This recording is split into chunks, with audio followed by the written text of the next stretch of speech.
Ladies and gentlemen, please welcome the 45th and the 47th President of the United States, Donald J. Trump. And I'm proud to be an American, where at least I know I'm free.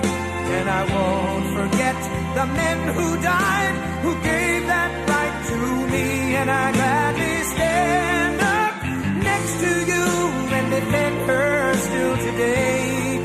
'Cause there ain't no doubt I love this land. God bless the USA.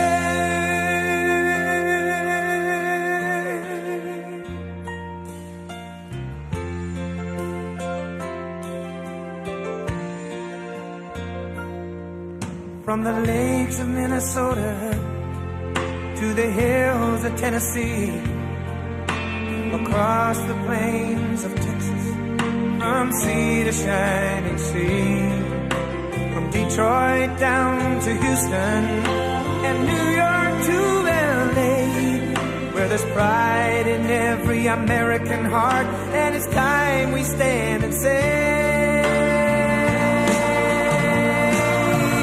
that I'm proud to be an American, where at least I know I'm free, and I won't forget the men who died, who gave that right to me. And I gladly stand up next to you and defend her still today. 'Cause there ain't no doubt I love this land. God bless the USA.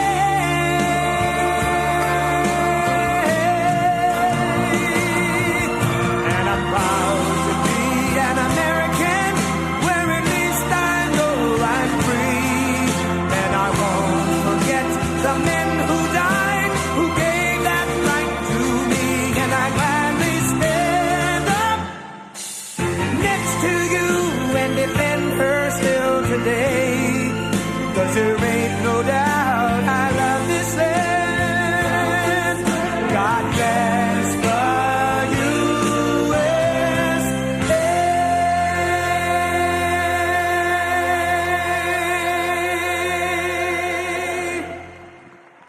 Well, thank you very much.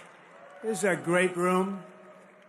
And, we've done very well in this room before, but right now we broke every record. I just heard from Mike Johnson. He said, we broke every record, sir. There is over $35 million. That's not bad for an evening. For an evening, that's not bad. I wonder if you ever turn the room this way. It's interesting because I love real estate. I love ballrooms. I have nice ballrooms, a lot of them. I wonder if they ever turned it this way instead. So it might be interesting. This way I'm not talking to a wall. They think they get a better view, but actually I'm not sure. But next time, maybe we'll have to worry about that next year. Well, we'll do 45 or 50 million, right? I mean, a lot of people, you broke your record attendance and you broke your money record, and that's a great tribute to the Republicans and the party and everything it stands for. And it's wonderful. And I want to thank especially Speaker Mike Johnson, because he's been incredible. And we have some unbelievable supporters of our House Republican majority with us, as you know, and with the help of everyone in this room. The next year's Republican Party is going to defy history. We're going to really defy it, and we already are. We're getting things done.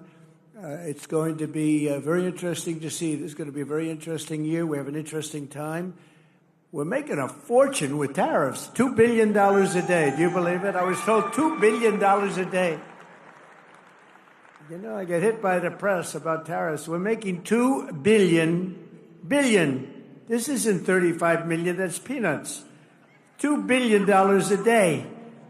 And then they say, gee, they don't know. This is only the enemy can be talking this way.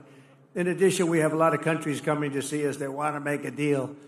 And we're doing things that nobody's ever even thought about doing. And we're going to defeat the radical left Democrats who are out there complaining about everything. All they do is complain, and then they want to put men and women's sports and things like that. They want men and women's sports. They're still fighting for that. I saw this poor guy. You all know him. I won't mention his name. He's sort of a nice guy. He's a loser. He's a Democrat, but he's a loser. And he was fighting on a big show this morning We've got to have that. It's not fair that, essentially, that men aren't allowed to compete against women. Can you believe this guy? But let them do it. I say we shouldn't be fighting a lot of these things. Just let them go. And then just before the next election, we'll unleash on them, because it would be very sad if they actually changed their policies. We don't want that to happen. But we're going to win the midterm elections, and we're going to have a tremendous, thundering landslide. I really believe that. And it's so important that we pass the big, beautiful bill, because that's going to be... And I really think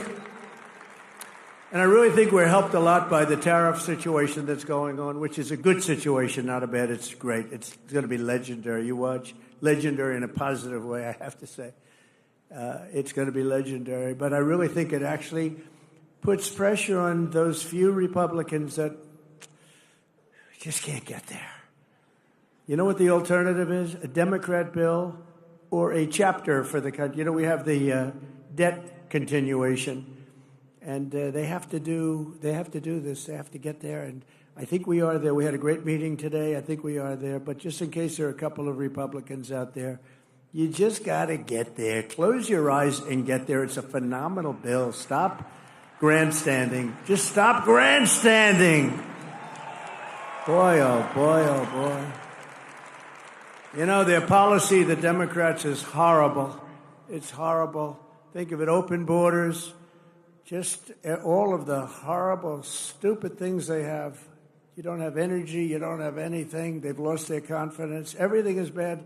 But the one thing, they always vote in unison. You don't see somebody that's holding up. I'm going to hold up. And the alternative is hell. You know, the alternative is hell. So the Republicans, just that one little thing the Republican Party has to do is get together and damn vote. If you're a single guy or a second guy, and you fight like hell for what you get, and then in the end you have to vote because the policy is phenomenal. You know, they don't get every little ounce. It doesn't work that way. And this bill that we're working on now is the best I think we've ever passed. Mike, wherever you may be, it's the best. I think it's the best thing we'll get it passed. But I think it's going to be the most important thing we've ever passed. It's the best thing we've ever passed. And I do think that the war with the world, which is not a war at all, because they're all coming here. Japan is coming here as we speak. They're in a plane flying, lots of them, all tough negotiators. But things that people wouldn't have given us 2 years ago, wouldn't have even thought of it 2 years ago, 3 years ago, 5 years ago, 7, they're giving us everything. They don't want tariffs on themselves. And it's very simple. We're making deals, and people are paying tariffs. Countries are paying tariffs. Right now, China's paying a 104% tariff. Think of it, 104%. Now, it sounds ridiculous, but they charged us for many items 100%, 125%. Many countries have. They've ripped us off left and right. But now it's our turn to do the ripping. That's okay. We're going to make our country even stronger, stronger than it ever was. And 26 Republicans will fight for every state, every seat, and every single vote. We're going to fight like hell. I intend to personally campaign for candidates all across the country, and we just won't. You're right about that. We won't just keep our majorities. We want to expand our majorities by a lot. You know, there's this thing about midterm elections that you have a president, and they never seem to win. I don't understand. They never seem to win the midterm elections, and I have no idea why. You know, we're not going to let that be a self-fulfilling prophecy. I have no idea why. We're setting records right now. We're getting more things approved than any president has ever done in the first 100 days. It's not even close. I had somebody say the most successful first month in the history. Now they said the most successful 100 days in the history of our country, and I believe that's right. And we're going to continue that way, if not more so. And we're going to do tremendously in midterms. There's no reason we should do great in the midterms. There's this thing that, for some reason, the president, whoever the president is, the midterms are tough. Why would they be tough? If we're doing great, they should be easy. And I'm telling you, we got to win a lot more. But as Mike said before, I happened to listen to him. He was on C-SPAN 1. That's a big upgrade, right? I was listening as I was putting on the tie. How does it look? he was on C-SPAN 1, and they were talking about that, and I thought to myself, because people love him and they love your leaders, they love, really, the party is just doing well. A couple we could do without, to be honest with you, but the party is doing well, and there's no reason we shouldn't just get together and win these midterms and win them by a lot, because 7, that I heard Mike talking about before, 7 is not really enough. But we lived for 1 for a period of time. You know, the only thing good about 7, when you have 1, and now all of a sudden you have 7, it sounds like it's like a landslide. It's so good. It's like the most amazing thing. 7 sounds so good when I hear that. It sounds like we can't be beaten. And we should be 50, 60 up. Honestly, we should be 100 up, because based on policy, these people have the worst policy that anybody's ever seen. There's something wrong with them. Honestly, there's something wrong with them, all this crap. 13 House Democrats currently represent districts that voted for Trump, and voted for Trump big. And in 2026, we're going to tell them, all 13, that you're fired, get out. Out, get out. No reason for that, 13, but 13 is a small number compared to some of these stats. We are going to work very hard. I'm going to do tele-rallies. You know tele-rallies? I'll do rallies for a lot of you, but I'll do tele-rallies at a minimum. And we just had 2 great elections, by the way, and I heard everybody is introducing our 2 new Congress. Where are they, please? Stand up. I want to look you in the eye. I want to look you in the eye, Randy. Look at the 2 of them. What a job you did, man. Huh? You were never in doubt. Where's our second person here? I know there he is. Boy, they gave him a lousy seat. He's behind. Great job. We're proud of you, man. Great job. Great job. Thank you. And, both elections, they were saying, it's going to be close. It's going to be close. And I was listening. And they won by, you won by what, 17 points, 18 points? I don't think that's close. I don't think it's close. So we won by 15 and 18 points. And they're saying it was a terrible evening for Trump. Can you believe it? Terrible evening. They only won by 18 points and 15 points. Anyway, good job, both of you. Good job.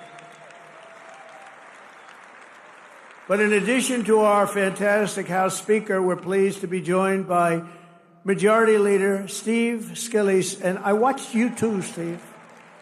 I watched you on C-SPAN 1. And Steve has suffered greatly. I mean, I was there the night that it looked like he wasn't going to make it. He's very brave. He suffered greatly. And I tell the story about the baseball game where, he was really, the doctor told me, sir, I've never had anybody lose so much blood. It's not looking good. And his wife loved him. She was such a disaster that night. She was crying. She was crying because I've been with people that were in serious trouble and the wives couldn't care. They couldn't care less. In fact, after they recovered, I said, do yourself a favor, get rid of the wife. She couldn't. No, I'm only kidding, of course. I'm only kidding. I like to say I'm only kidding. That way, that cleans it up a little bit for the press. I say I was only kidding. No, I've seen some wives that were truly not bothered too much. I had one where the dog died and the husband died on the same day, and I said, it's too bad about Harry. No, but Lucy died. Lucy, oh my God. Harry didn't mean, he left her a fortune too. Can you believe it? Harry didn't matter. The dog mattered a lot. But I was with Steve, and he was really, that was a tough thing. And then, amazingly, he was, like a year later, he was in the baseball game against the Democrats, and he's playing second base, and he was having a hard time. It's a hard time getting around. And with his luck, a shot was hit to him on the ground, a ground ball, and he got down, and that ball was, no way that ball was, it was right at him, but really, it was whacked. I don't know who the hell hit it. It looked like a major league ground ball. And Steve went down and blocked that sucker and got on his knees and threw it to first base. It was the most unbelievable thing that it could happen. This was God watching a game, I'm telling you. Does everybody remember that?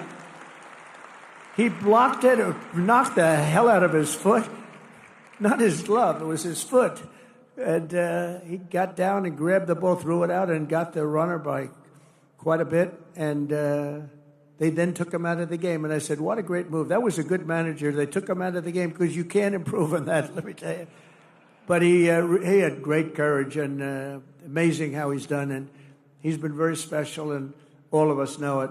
He's really done great. Another man I've really gotten to know a lot, and I think he's fantastic, is Tom Emmer, Majority Whip. I think he's fantastic. Where's Tom? Where's Tom?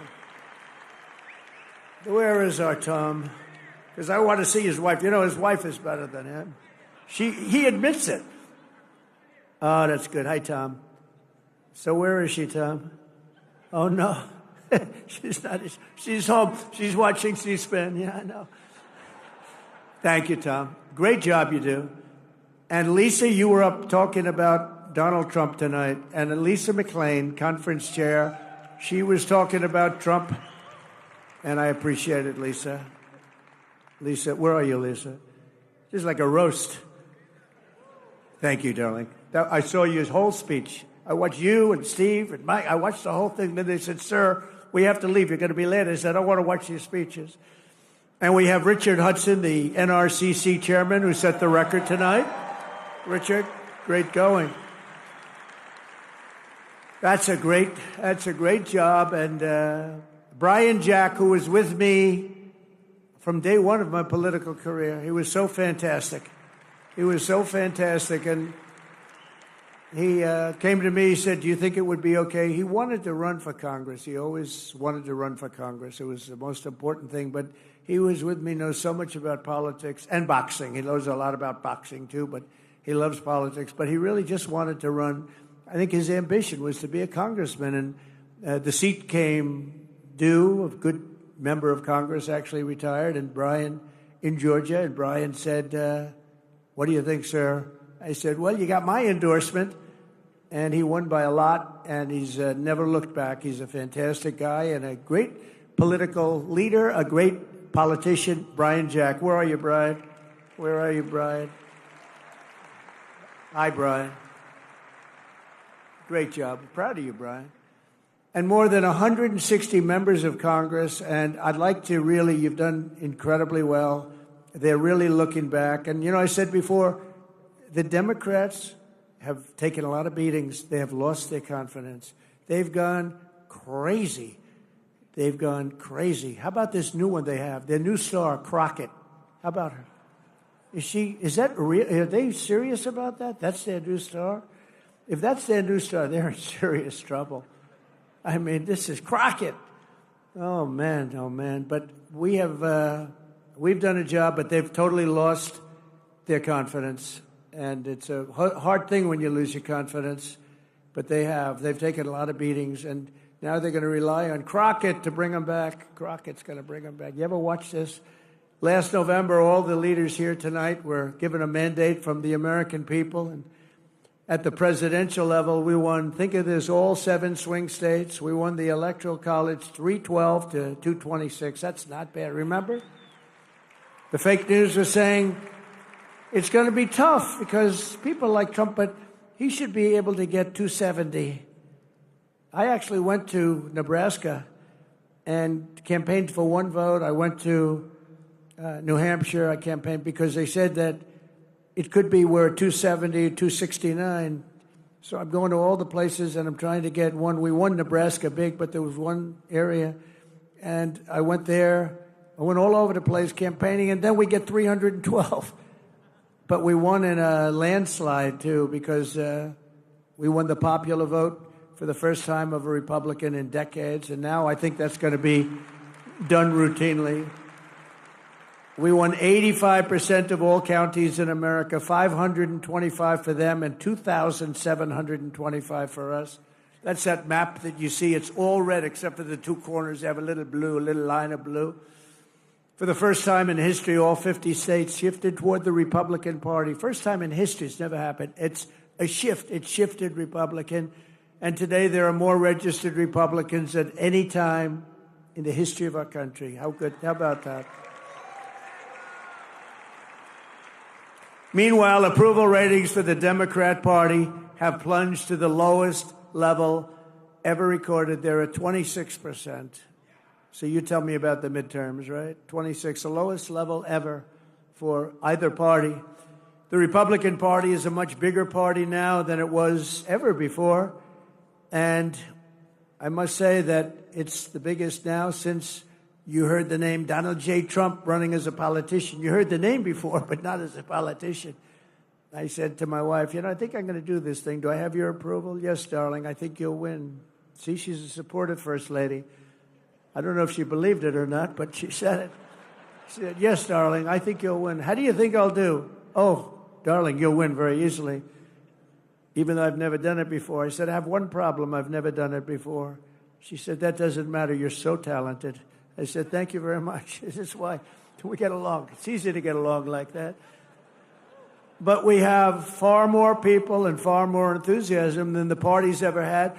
I think I could almost say than any party's ever had. I don't think any party's ever had more enthusiasm than us and spirit.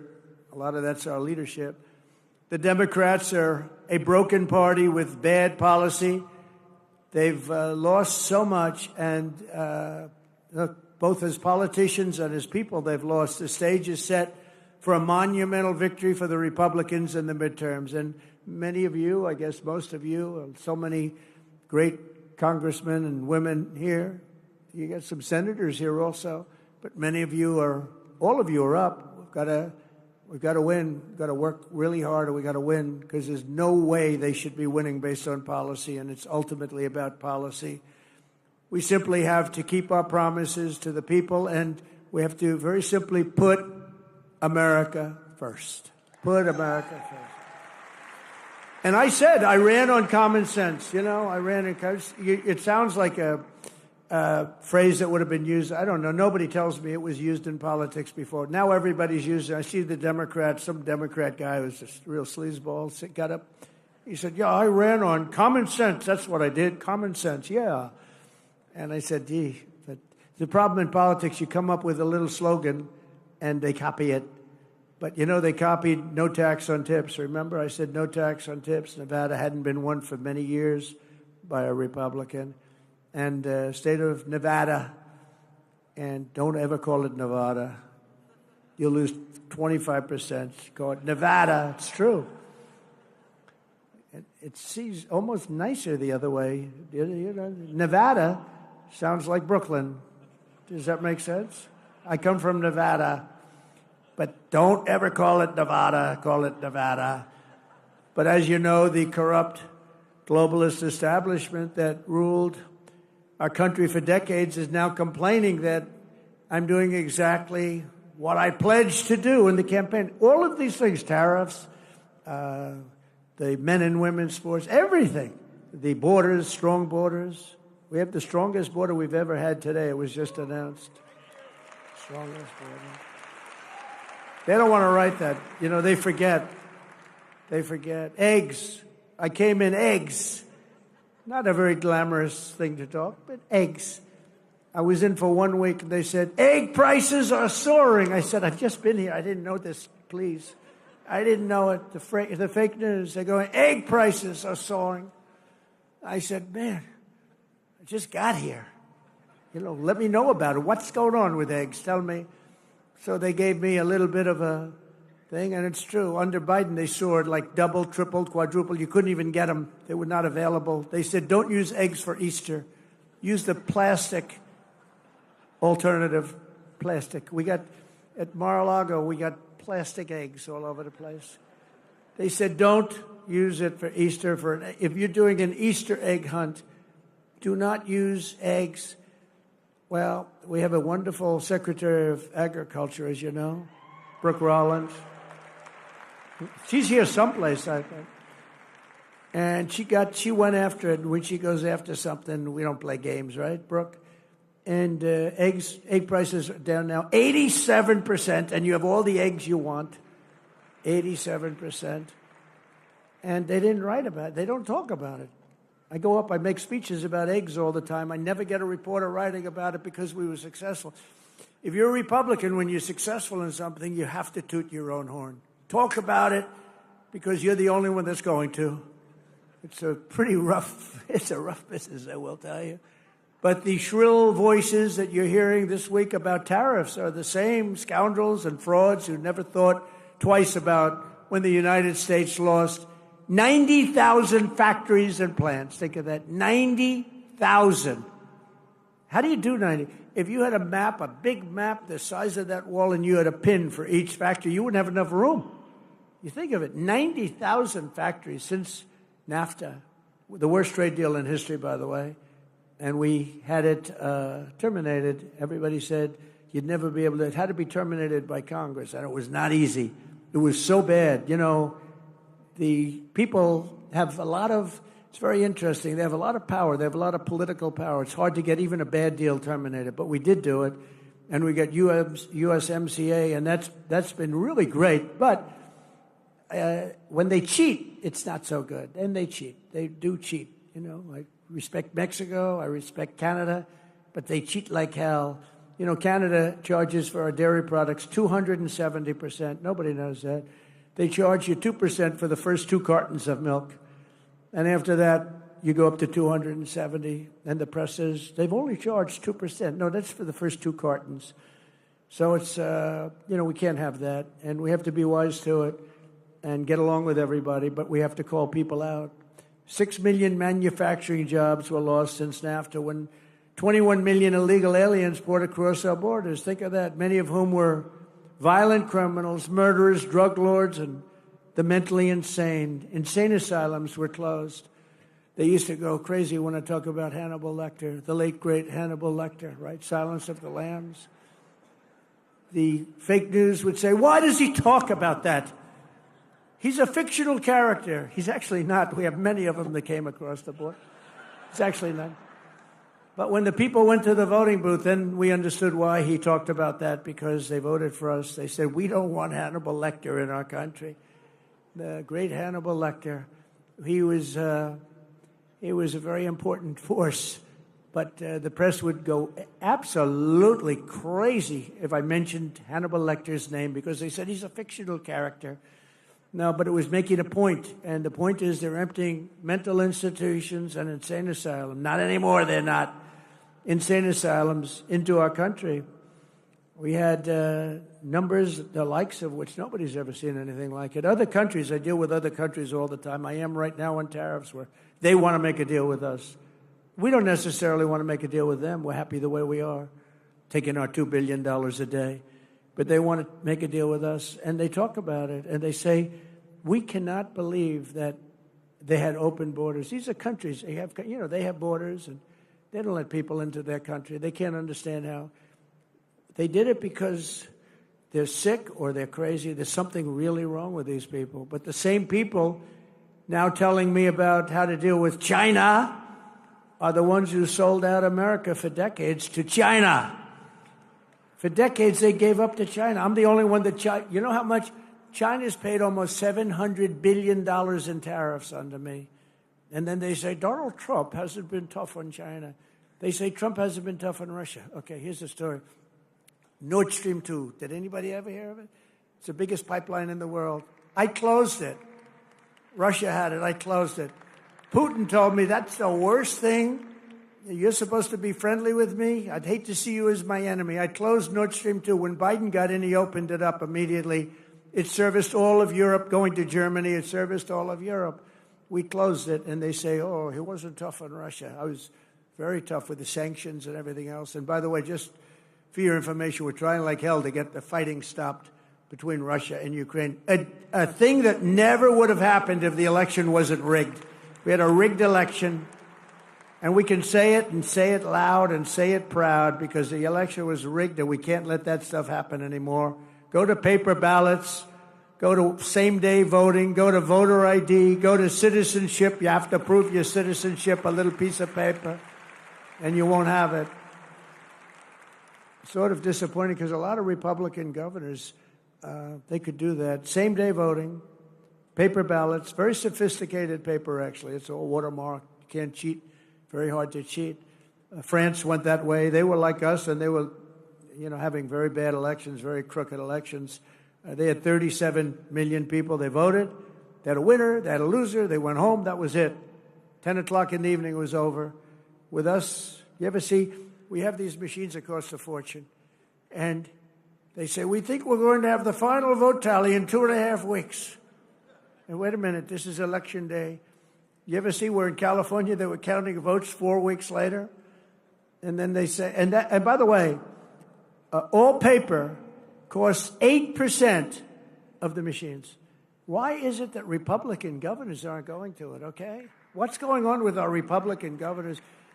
If nothing else, you say, even if it was just the same, and it's not, nothing's foolproof when it comes to voting, but it's pretty close. But it costs 8%. In other words, you can have your election 8% the cost of the machines, and you get an accurate count. So it's pretty amazing.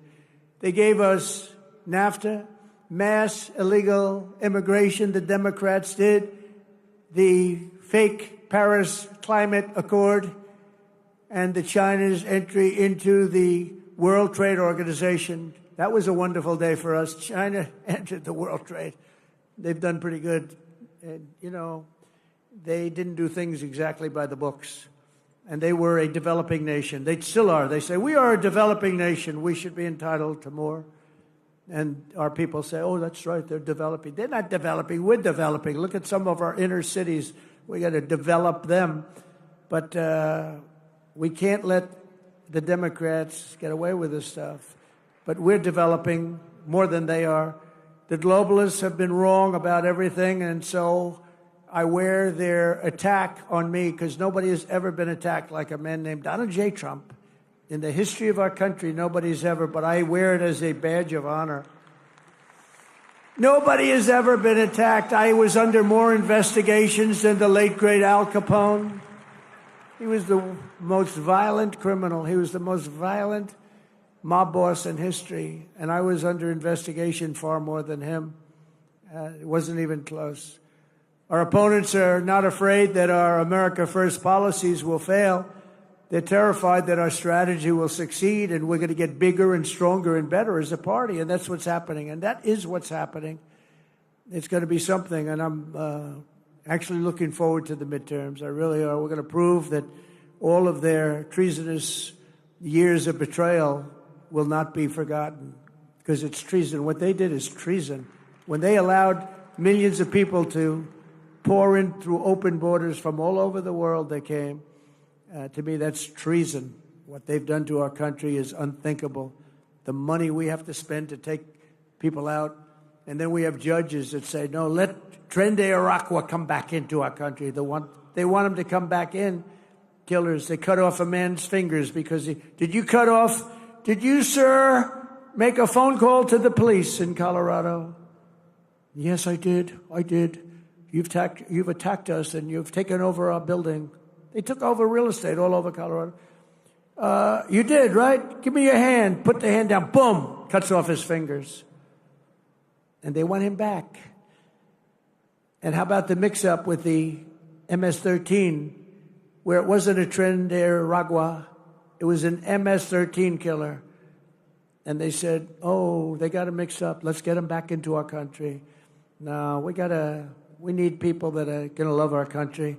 I'm proud to be the president for the workers, not the outsourcers. The president who stands up for Main Street, not Wall Street, who protects the middle class, not the political class, and who defends America, not trade cheaters all over the globe. They're trade cheaters. They cheated on us.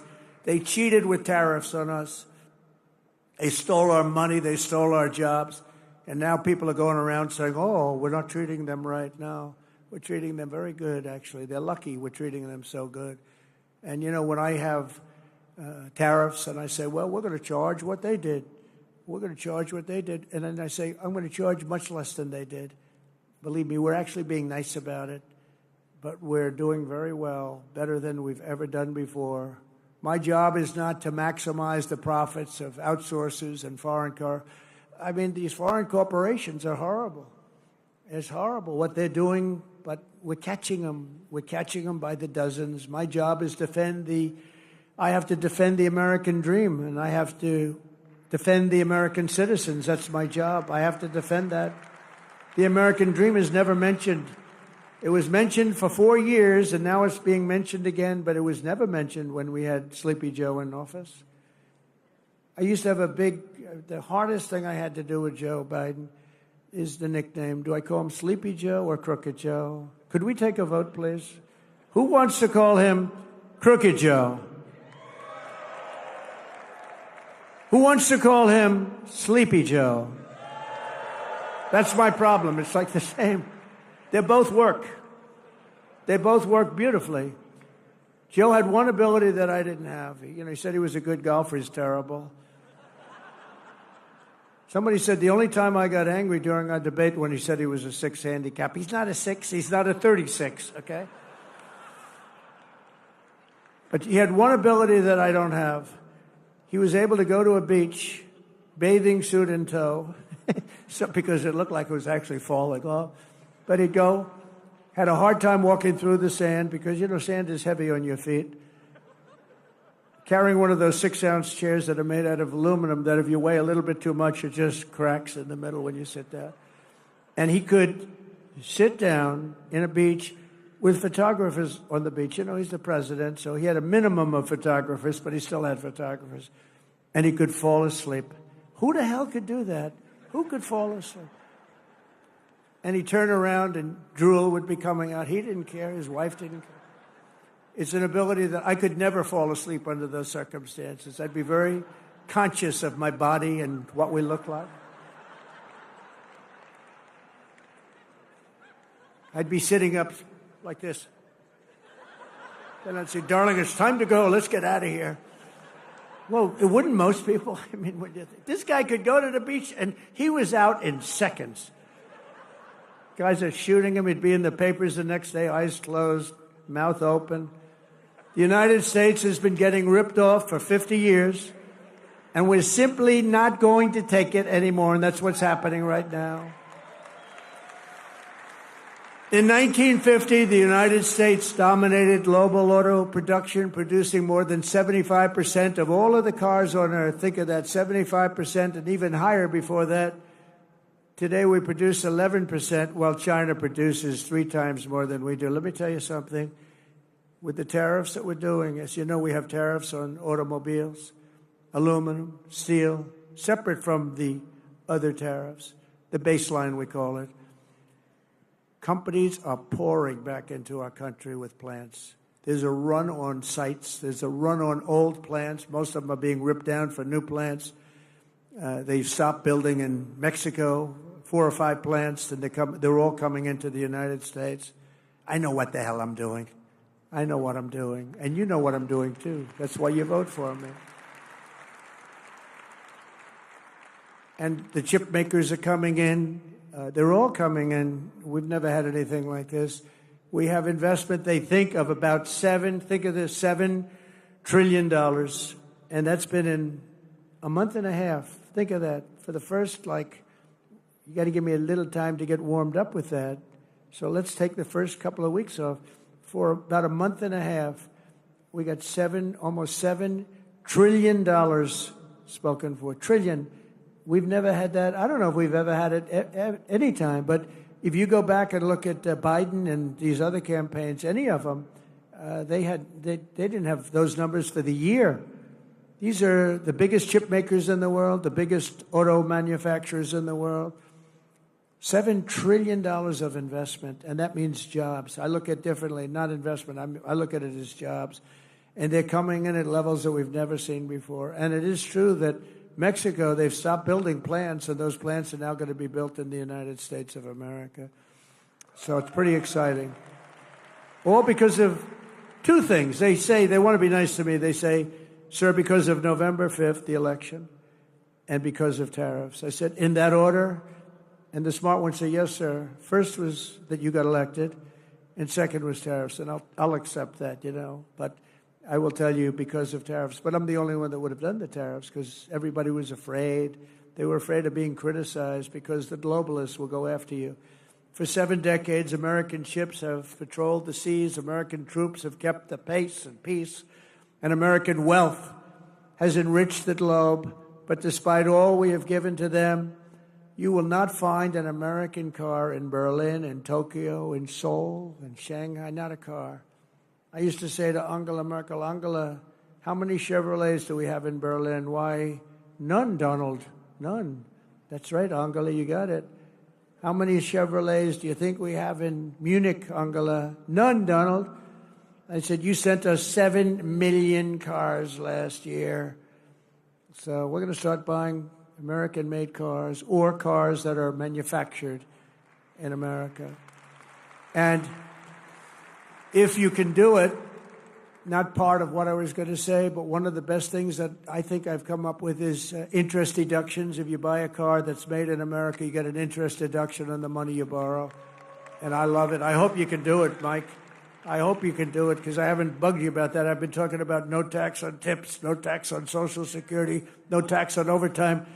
And I haven't really been as strong on this one, but it's only because it gets a little bit long, you know. But if you think of it, you buy a car, you borrow money, and you get a deduction on that money if the car is made in America. I'm thinking that will not cost you 10 cents. You'll make money with that one.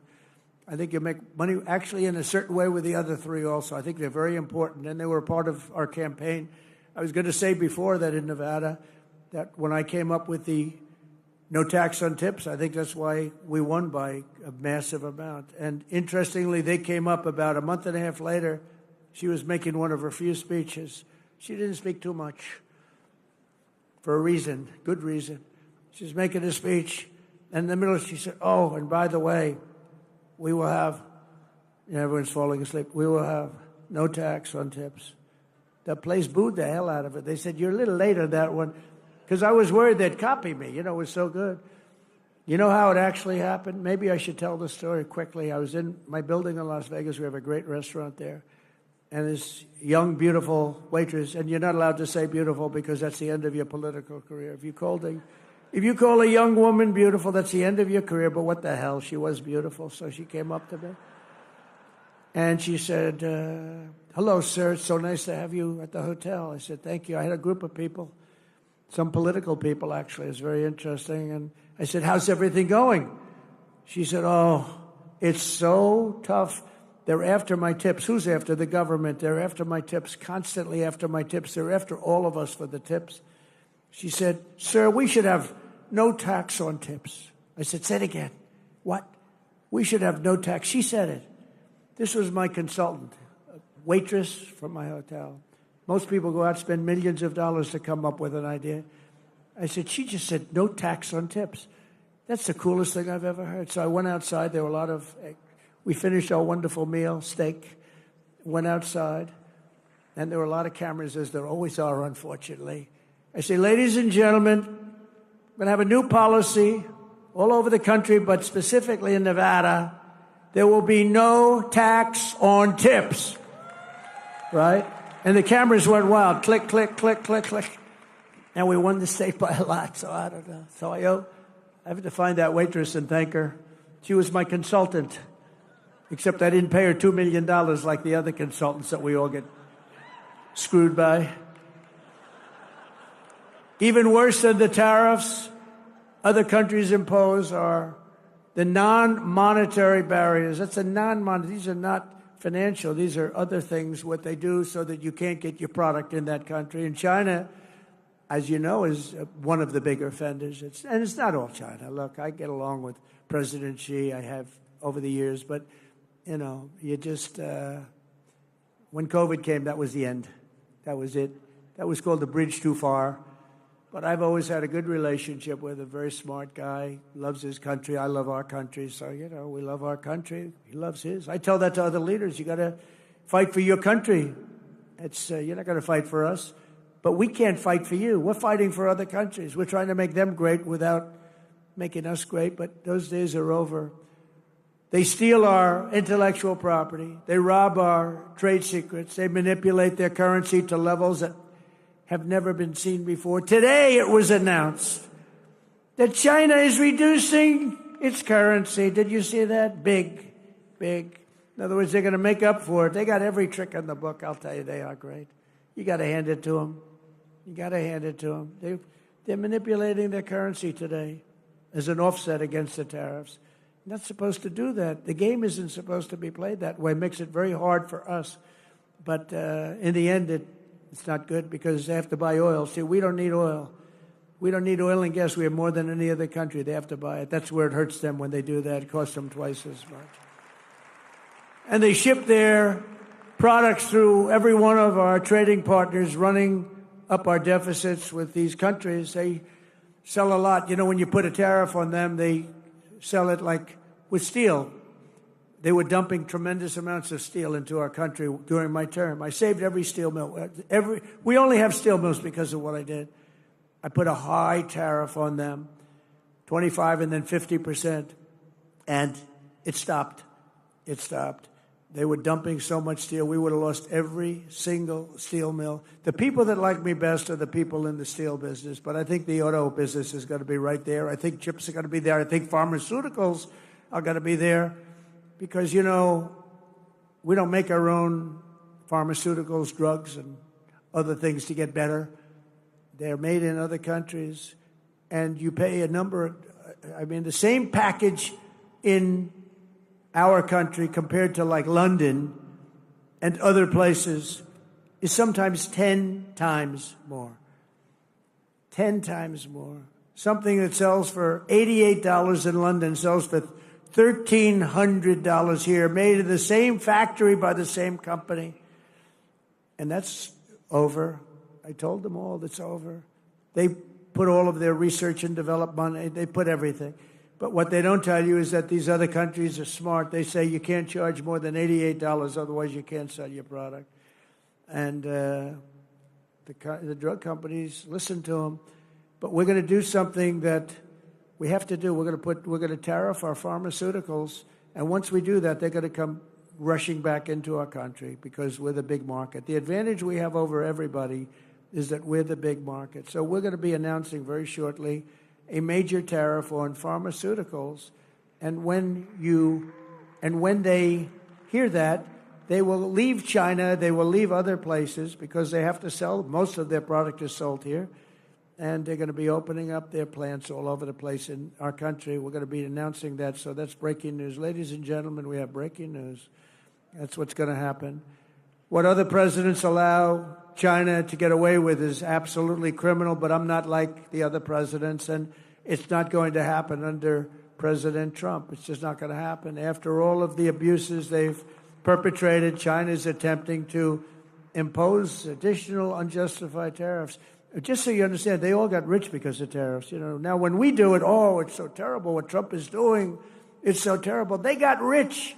And not only China, many countries. I mean, you look at Vietnam, you look at so many, I could name 50 right now.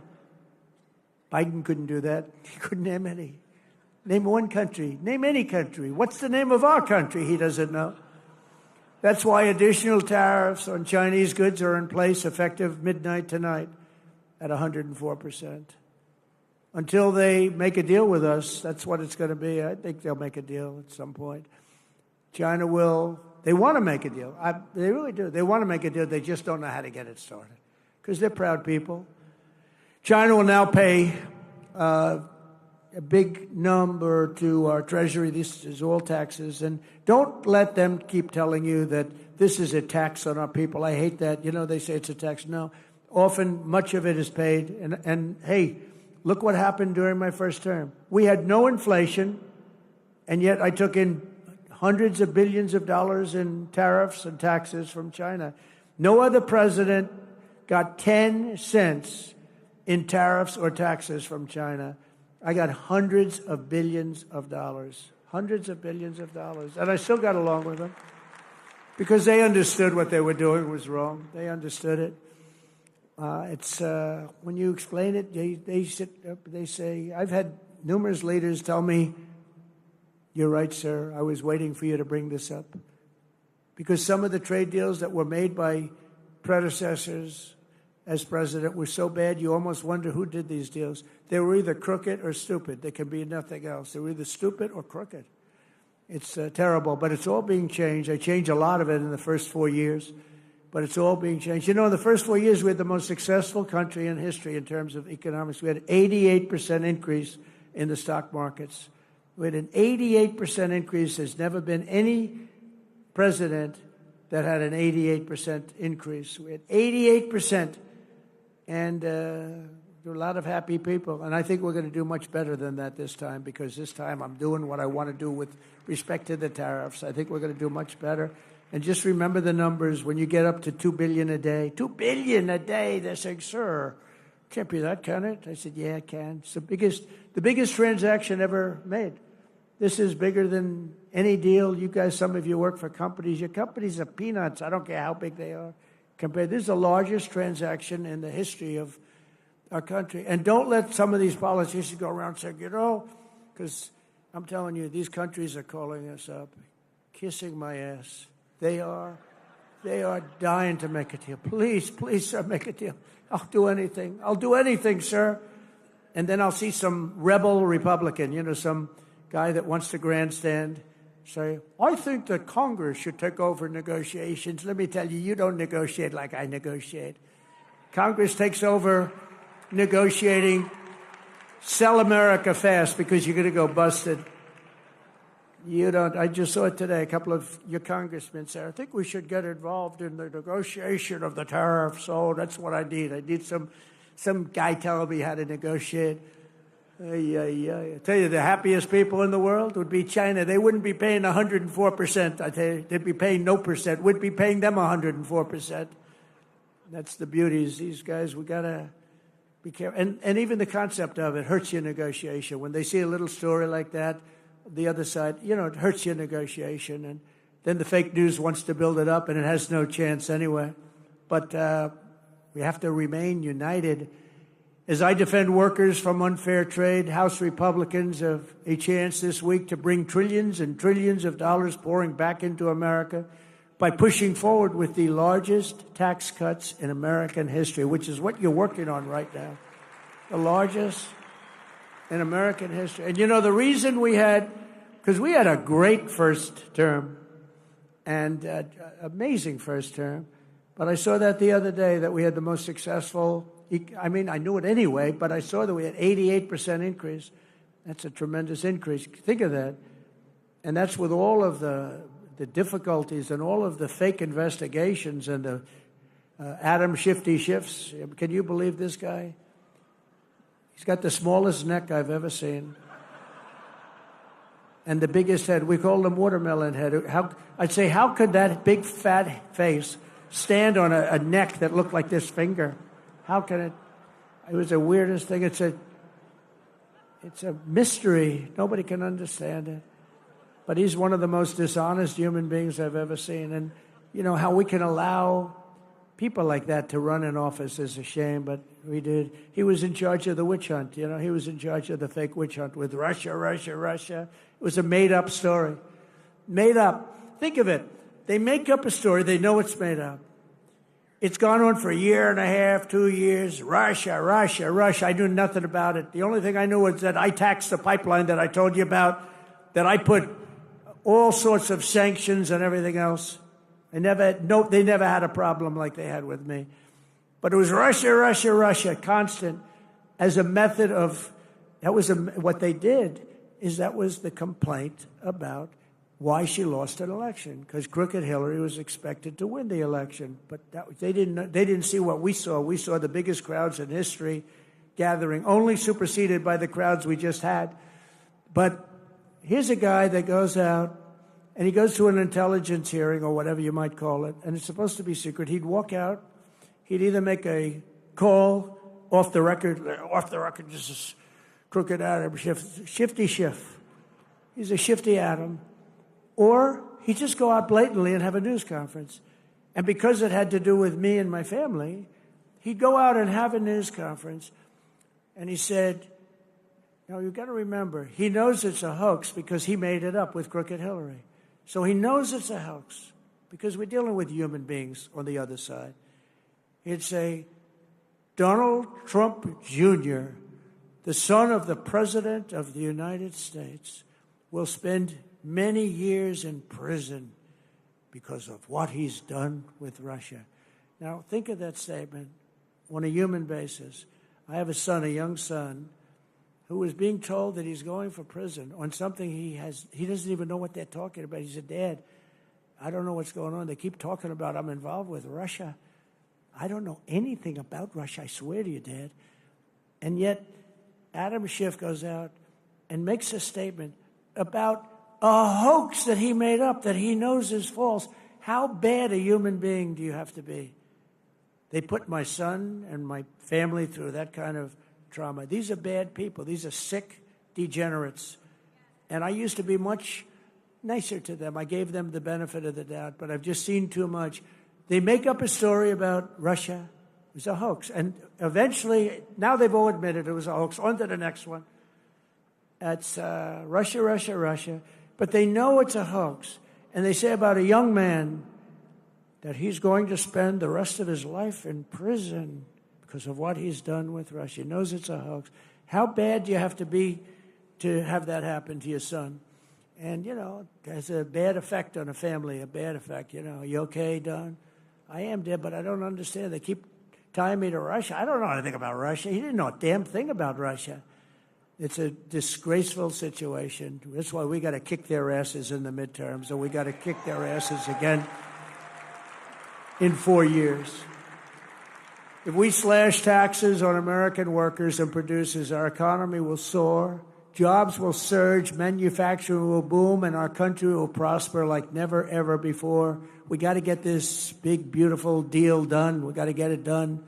And get it done now. Don't wait 2 weeks. Don't wait 2 weeks. See, bad things happen. Crazy things happen in politics. Just get the damn thing done and stop showboating. A couple of people want to, sure, we got to get a little bit more. A little bit more. You know what you're going to get? You end up getting nothing. You end up getting a Democrat bill or worse. In the past 11 weeks, we've already created 350,000 jobs. It's unprecedented, including 10,000 manufacturing jobs, and we haven't even started yet. Gas prices, you know, when I came in, they said he campaigned on prices coming down and prices are going up. They're not going up, they're going down. Gas prices are way down.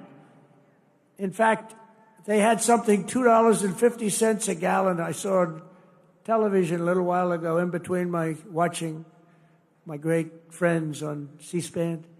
I saw that the prices are down to $2.50, $2.60, $2.75. It was, when I came in office, it was $3.50, $3.75. But prices are coming down. Prices on groceries are coming down. Prices of eggs are down like 87%. 87, you know, they got me with that. I told you.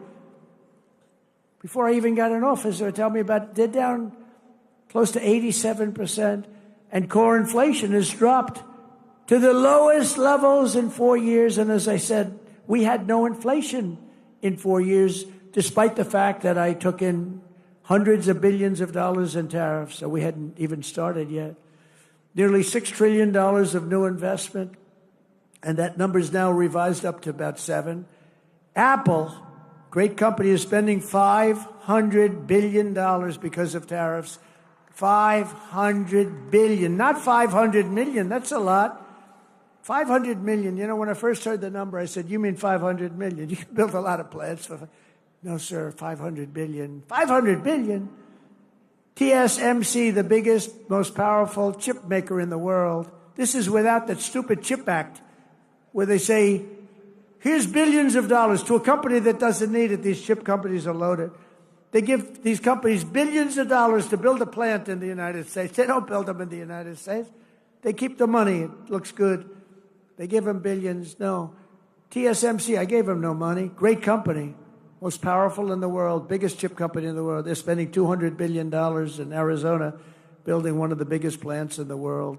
And that's without money. All I did is say, if you don't build your plant here, you're going to pay a big tax. 25, maybe 50, maybe 75, maybe 100%. NVIDIA is investing hundreds of billions of dollars. Johnson & Johnson is investing $55 billion. Eli Lilly is investing $27 billion. DeMac is investing $20 billion. We have billions and billions being invested by Merck, Clarios, Stellantis, General Motors, Honda, Nissan, Hyundai. All are putting in billions and billions and billions of dollars. They're buying sites all over their building because they don't want to have to pay 25 and 50% tariffs. They're all doing it. And I think they also have confidence in the country. They have a president that they have confidence in. I know many of them. With the help of people in this room, we are one big, beautiful bill signing away from the greatest economy in the history of the world.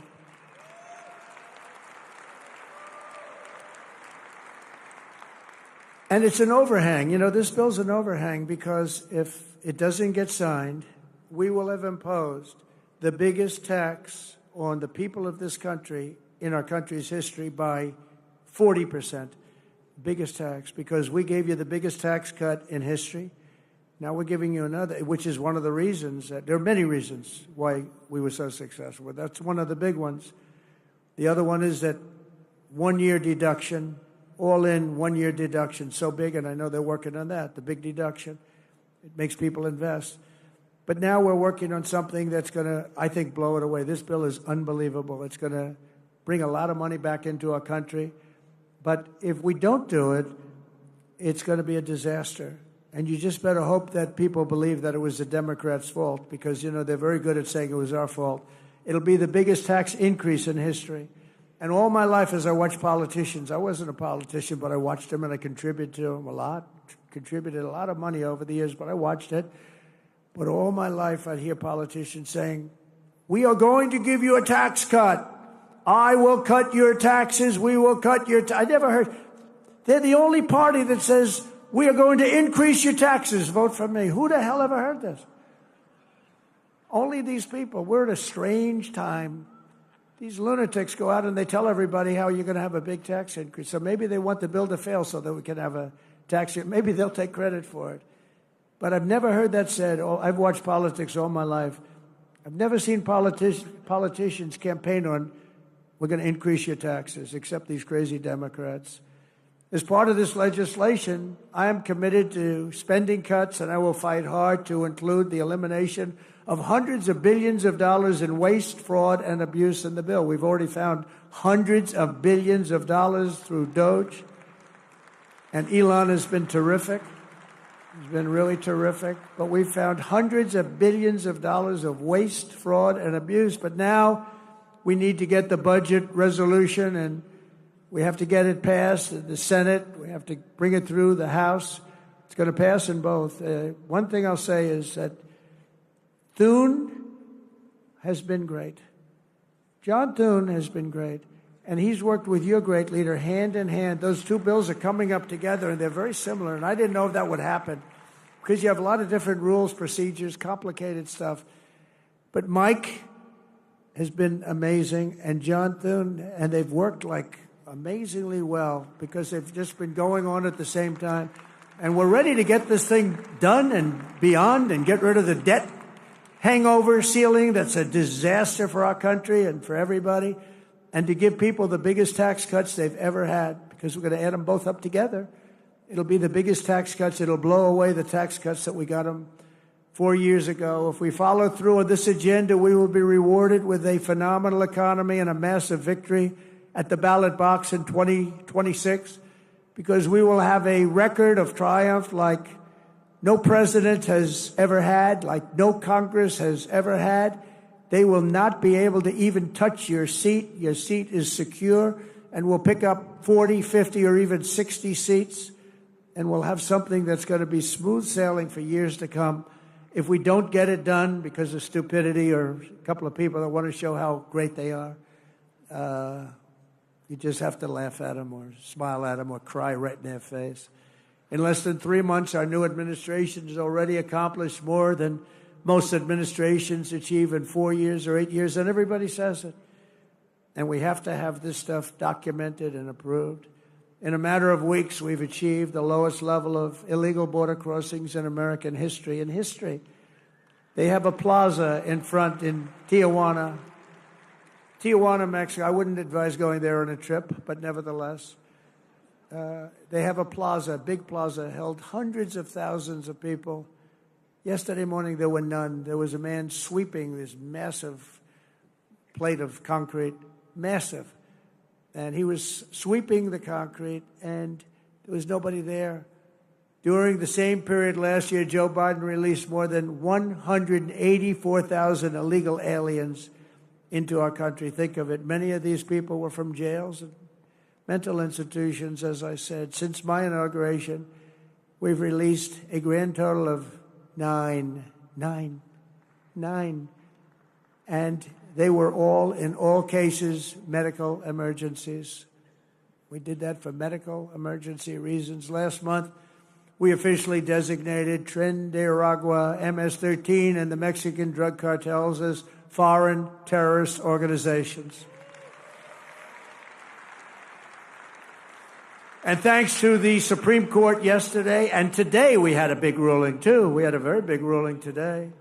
But we will continue to deport these monsters under the Alien Enemies Act. Think of that, Alien Enemies Act. Can you believe it? All things we wouldn't have had to do if the election weren't rigged.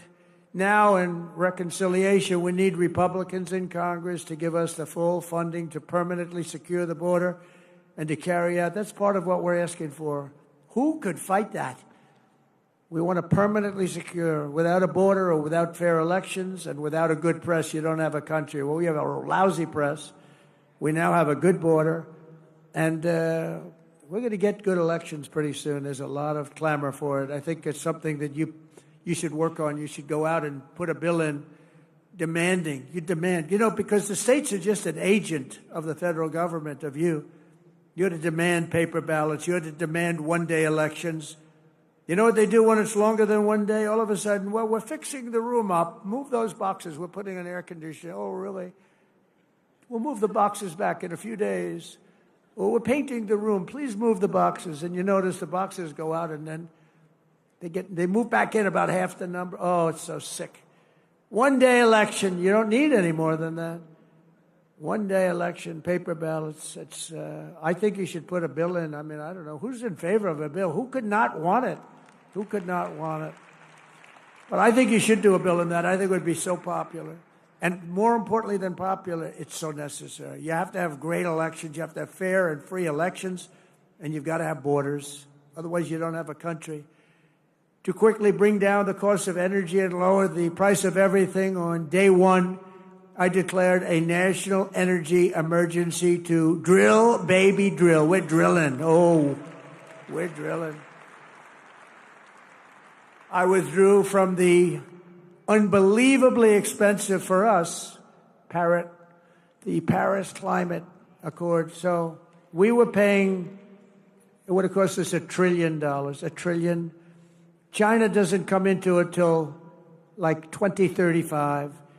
Russia's based on a 1992 standard when the air was dirty. India was based on a very low standard.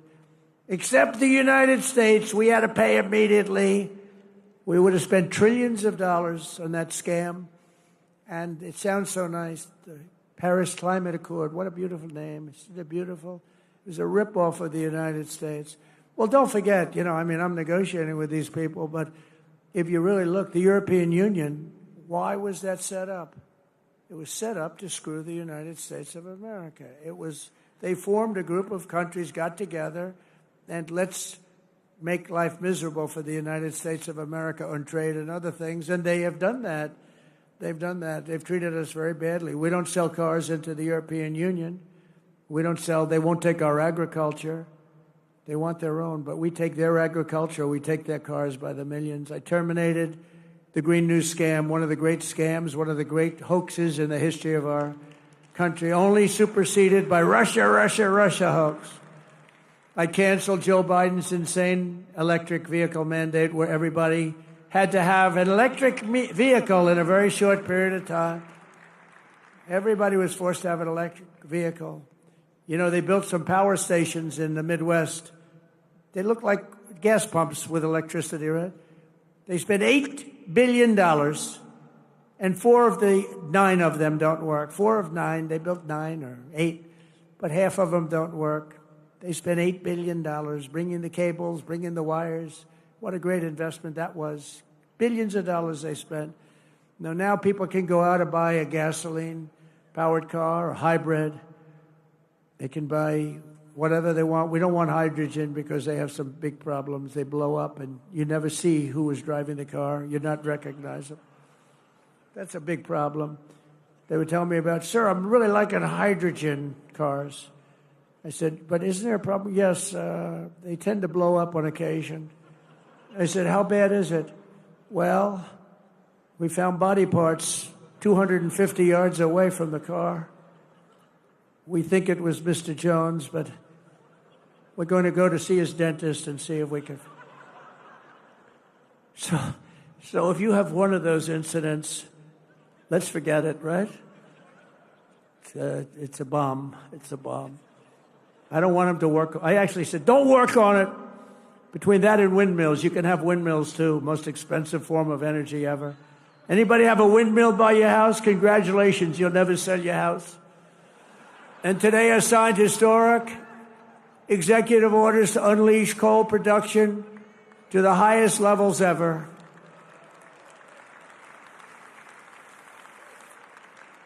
Because, you know, coal is the most powerful thing. We have more of it than any. We have more liquid gold under our feet, oil and gas, and we have more coal than any other country. No other country has as much as we have. All different forms of coal. And take a look at China. They're building 2 coal plants a week. Think of that, 2 a week. We are screwing around with wind. Oh, wind.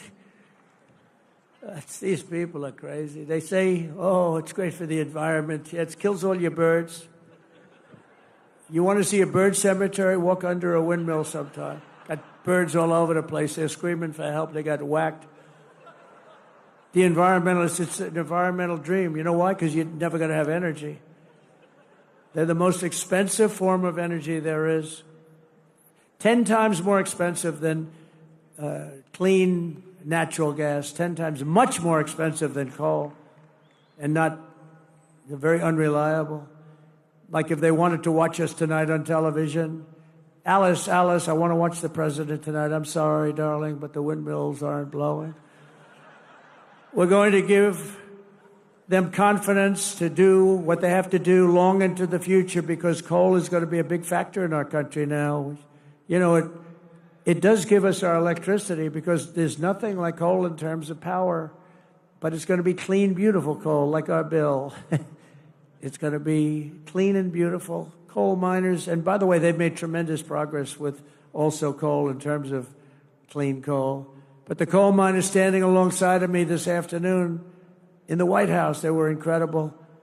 They were a beautiful sight to behold. These are really great American patriots, beautiful guys. I didn't want to have any arm wrestling contests with any of them, I can tell you that. They're good, strong guys. That's what they want to do. They love to dig coal. That's what they want to do. They don't want to do gadgets and widgets and wadgets. They don't want to build cell phones with their hands, their big, strong hands, and doing a little thing. Remember when Hillary Clinton went to West Virginia? And she had decimated them 3 weeks before in, like, some state where they make little tiny circuit boards.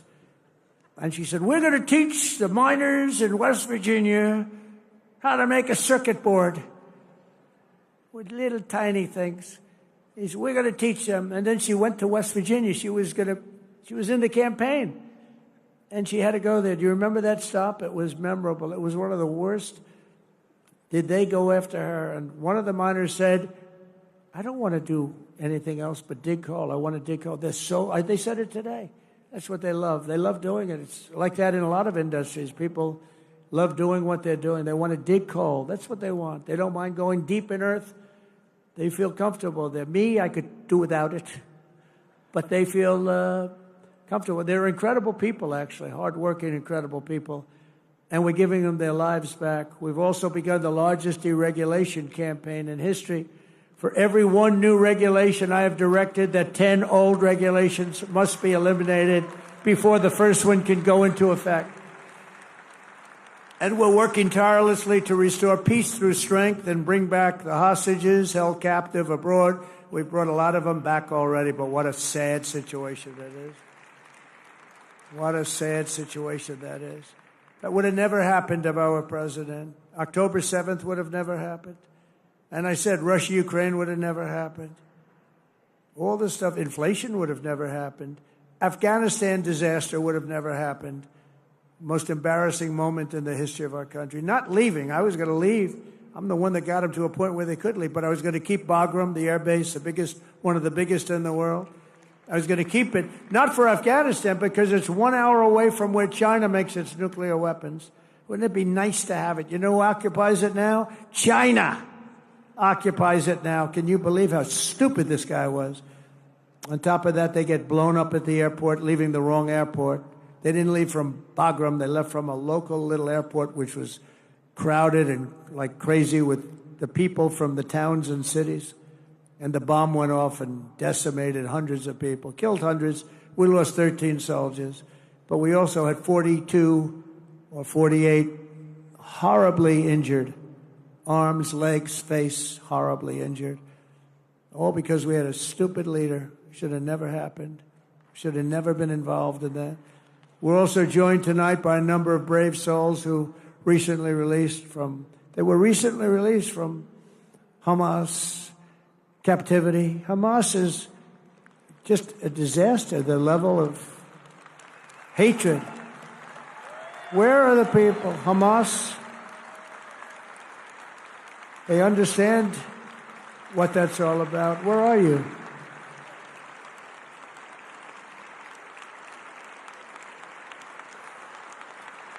That's great. How does it feel to be out? How does that feel to be out, huh? You want to come up here for a second? Come on up here. Come on up here. Come on up. Yeah, let them up, please. That's great. That's great. I'll tell you, these people, what they had to go through. I had 10 hostages in my office 2 weeks ago. What they had to go through is just horrible. Come on up. That's great.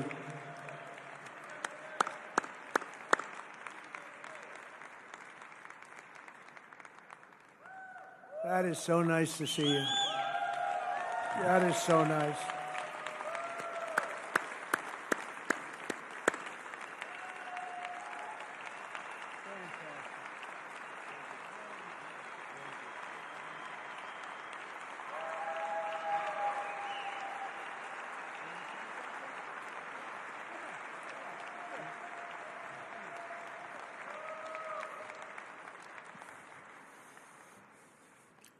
Thank you. Thank you very much, President Trump.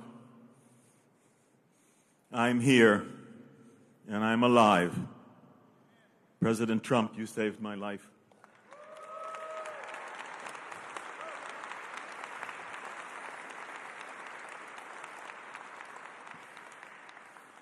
You saved the life of 33 hostages that because of your efforts, and you're setting the hostage crisis at the high priority of what you are doing among all of the enormous issues and things that you're dealing with since you came into your position as President of the United States. You set the hostage crisis at the highest priority. You got 33 of us home alive. We all owe our lives to you. Thank you, thank you, thank you. And please continue your tremendous efforts and your tremendous actions and your tremendous accomplishments. Continue. And we will get, with your help, all of the remaining 59 hostages still in Gaza back home. Thank you.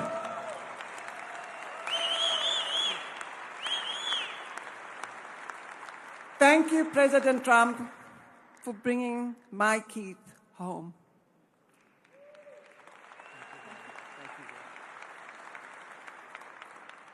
Keith's grandchildren are the happiest. Keith's children are the happiest. Keith's family is the happiest. But I am the most happiest. Thank you so much. We need you. We need you to bring all the hostages home. There's 24 that are alive and 59 to come home to their families. Just like I received Keith, they needed to. We have Yair standing here with us, and Eitan, his brother, is underneath the ground now, begging to get out. So I'm begging you all to help us. We need your help. Thank you.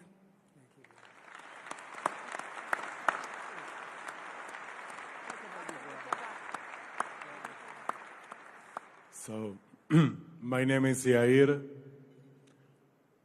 I've been in hell for 498 days. I've been held in hell with Hamas terrorists.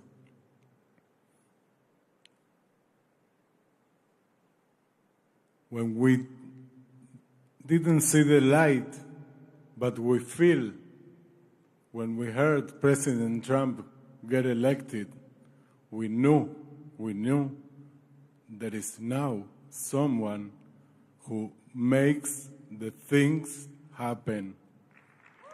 We needed, I'm sorry about my English. I am half Argentinian, half Israeli. I'm sorry. We knew we need someone who do the things. That's President Trump. We are here because of President Trump. Thank you.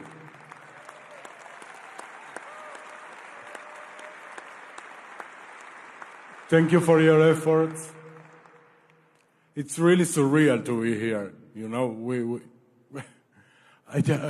I'm a simple man. I'm running the bar in the kibbutz in Niroz, where I was live, and now I'm here with President Trump, who's running the world.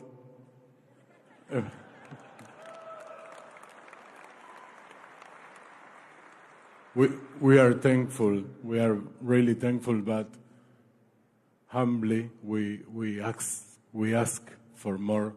The last push, the last 59 people, the last 59 hostages, among them my brother Eitan, and what is Liran brothers, Zivi and Gali, and Eviatar, all the brothers, all the families.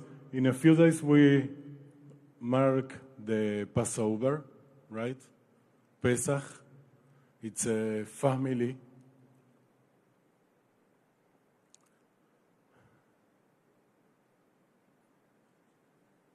Family time. So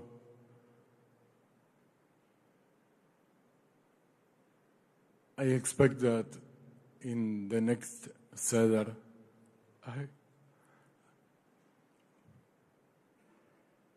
when my mother make the kneidalach, the matzah balls, that my brother Eitan, my little brother, who I call little, but he's 38, but it's my little brother.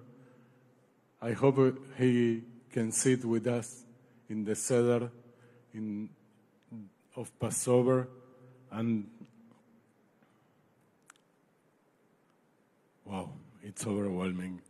I just want to tell you again, thank you. Thank you very much.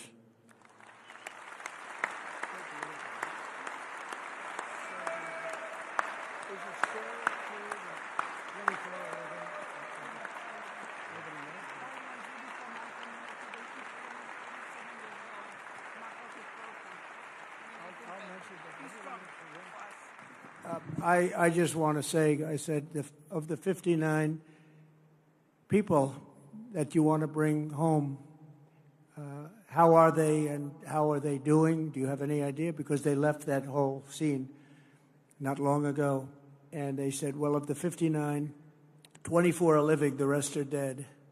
I just heard that.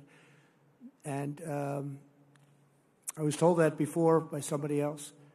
But 24 are living, the rest are dead. These are young people, largely young people. Young people don't die. Young people are killed, they don't die. But the conditions were so horrible. But think of that, so of the 59. And I've had Israeli parents tell me that my son is dead, but please bring him home. As though he were alive, she wanted him brought home more than, it just seemed almost more than if her child was living. Amazing. They wanted the mother and father. In 3 other cases, they wanted to have them brought home. I said, how is he doing? He's dead. It's only his body, but we want him home. So there's an amazing thing. But the 59 that you mentioned, you said that 24 were alive and the rest are dead. This is a terrible thing that's going on with Hamas. Terrible. The hatred is so incredible. It's unbelievable. And the way they were made to live was not even understandable, I think, by anybody in this audience. And you have great people in this audience that love you, and they're going to fight for you. And I just want to thank you very much. Thank you. Thank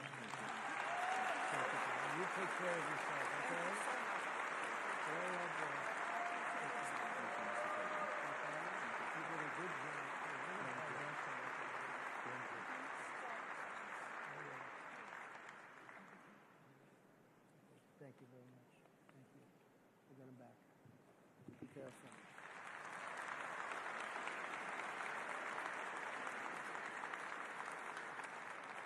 It's incredible what they've been forced to live with for 450, 500 days. Incredible. Nobody in this room could really understand it. I found it hard to understand. But we'll not rest until your loved ones have been returned home, and hopefully we can do it the right way. We want to get those 24 out really fast, and we're working on it very hard. There was no chance before. This is something that should have been done right at the beginning during the past administration. On day one, we ended the so-called diversity, equity, and inclusion policies across the entire federal government, the private sector, and it's just not even allowed. I also signed an order making it the official policy of the United States government that there are only 2 genders, male and female. We want to keep it simple. As you know, in a very important executive order, I banned men from competing in women's sports. That was done, and I hope all of these executive orders can be codified, can be voted on by Congress. I can't imagine any Republican that's not going to vote for them. Many, many of them, over 100. And I think every single one of them is just common sense, good. It's good politics, but the word politics doesn't matter to me so much. It's good for our country. If Democrats retake the House next year, they will try to reverse all of the progress that we've made, which is record-setting progress. Instead of House committees run by Mike Johnson, Steve Scalise, Jim Jordan, James Comer, Ronnie Jackson, and so many other of our friends in this audience, the House will be run by the same band of radicals and lunatics you saw at my address to Congress, including Hakeem Jeffries, AOC, Ilhan Omar, Nancy Crazy Pelosi, and Weird Al Green. He's a weird dude. Oh, he should have been treated very badly for the way he behaved that night. Think of it, they didn't stand up. They didn't pay respect to anybody, including, think of it,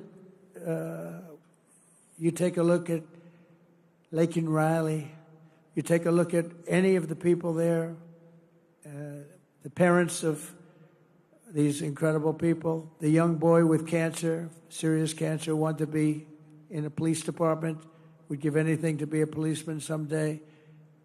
They refused to even applaud or acknowledge them. They're sick. There's something wrong with them. They sat as the stories were explained. 2 young ladies savagely killed by illegal aliens. They came into our country and they killed these 2 young ladies, and the Democrats sat there. They didn't smile. They didn't clap. They didn't do anything. I think you frankly win the midterms. Just all you have to do is show a picture of these grieving parents, uncontrollably grieving, and they didn't get one clap out of the whole group of them.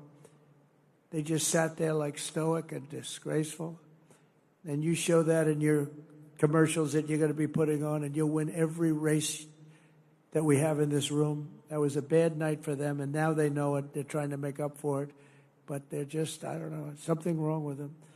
That's why every day from now until November 2026, we're going to fight to elect and expand the Republican majority of the House and save our country from these radical left lunatics. We will not be deterred. We will not stop. We will not yield, and we will never, ever back down. We're not going to back down. They would lose respect if you back down. They're the ones that back down. They're the ones that have lost their confidence. They're no good anymore. I saw politicians that were good politicians 4 years ago. They're not good politicians anymore. They've lost their confidence. They've totally lost their confidence. But they can get their confidence back, so you can't rely on that too much, I guess. Together, we're liberating our country, reclaiming our wealth, unleashing our energy, protecting our children, rebuilding our military, repelling the invaders, deporting the criminals, destroying the gangs, and unlocking what history will know as the golden age of America. This is going to be the golden age of America.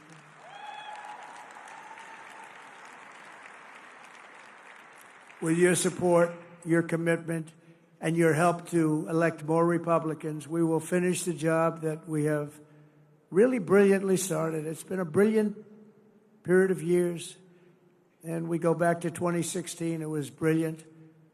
Then they stole it from us by illegally rigging the election, and we did great in that election, but we had to write it off, and we all went through hell. I went through hell in particular. Indictments. What we had to go through is hard to believe. Impeachments, 2 impeachments over nothing, over a phone call that was perfect. They knew it was perfect. And they found out after they realized that the calls were essentially taped by the government because you were talking to a foreign leader. And when that was played back, they didn't know what the hell to do. But they went forward with it anyway because they're sick people. The American dream will come roaring back in our country. Together, we're going to make America greater than it's ever been before. And I just want to thank you and congratulations on your record evening. And I'm with you all the way, and I'm going to be campaigning with you, and we're going to win like we've never won before. And thank you to your leadership, and Mike, great job. You're doing a fantastic job. Thank you all very much.